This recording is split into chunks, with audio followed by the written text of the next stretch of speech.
When some of the bystanders heard it, they said, "This man is calling for Elijah." At once one of them ran and got a sponge, filled it with sour wine, put it on a stick, and gave it to him to drink. But the others said, "Wait, let us see whether Elijah will come to save him." Then Jesus, crying with a loud voice, said, "Father, into your hands I commend my spirit." Having said this, he breathed his last. When the centurion saw what had taken place, he praised God and said, "Certainly this man was innocent." And when all the crowds who had gathered there for this spectacle saw what had taken place, they returned home, beating their breasts. But all his acquaintances, including the women who had followed him from Galilee, stood at a distance watching these things.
They took Jesus to the high priest, and all the chief priests, the elders, and the scribes were assembled.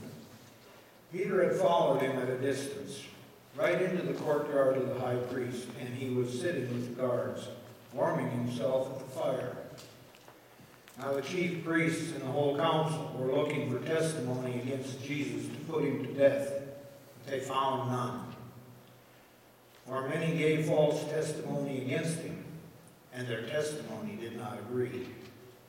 Some stood up and gave false testimony against him with hands, and in 3 days, against him, saying, "We heard him say, 'I will destroy this temple that is made with hands, and in 3 days I will build another, not made with hands.'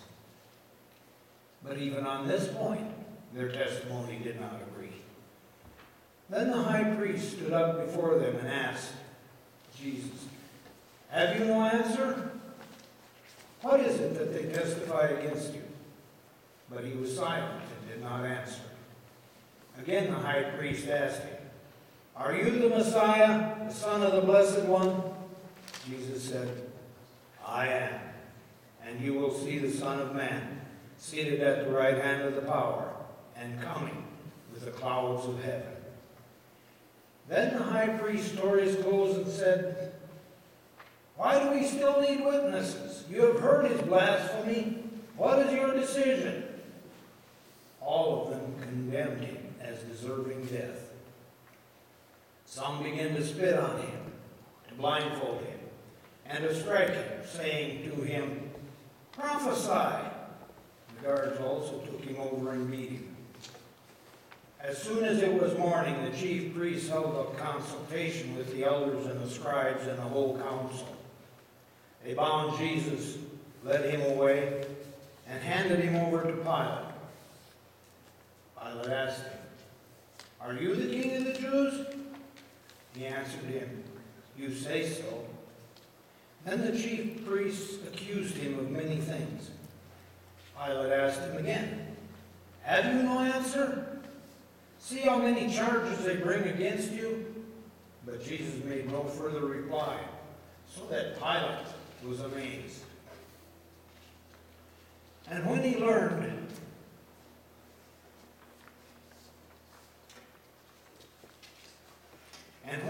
that he was under Herod's jurisdiction, he sent him off to Herod, who was himself in Jerusalem at that time.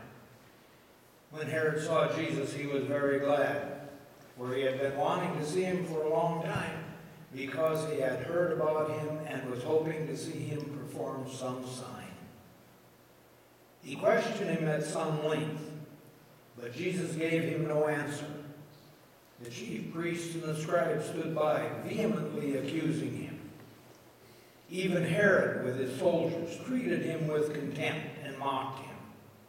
Then he put an elegant robe on him and sent him back to Pilate.